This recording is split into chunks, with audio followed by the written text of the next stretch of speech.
Welcome to Sweet Life Beat Life. We hope this video helps. In this video, I will explain how to replace Toyota Camry alternator full guide.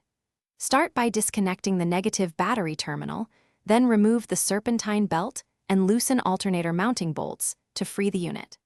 Label and unplug electrical connectors and inspect wiring and mounting brackets for damage. Compare the old alternator to the new one to confirm plug and bracket alignment and keep fasteners organized for reinstallation. After prep, loosen the belt tensioner and slide the serpentine belt off the alternator pulley, keeping track of the belt routing. Support the alternator, then remove mounting bolts and slide the unit free from its bracket carefully. Disconnect the main power lead and smaller plug and inspect the pulley and wiring for wear.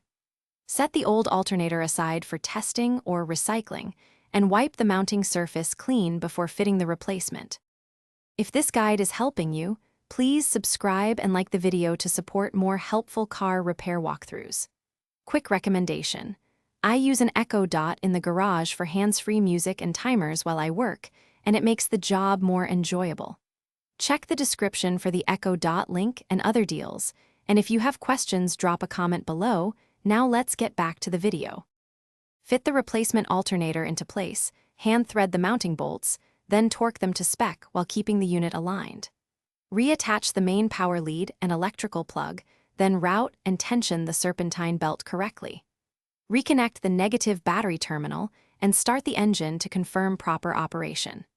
Use a multimeter to check charging voltage at idle and under load, and listen for abnormal noises before finalizing reassembly.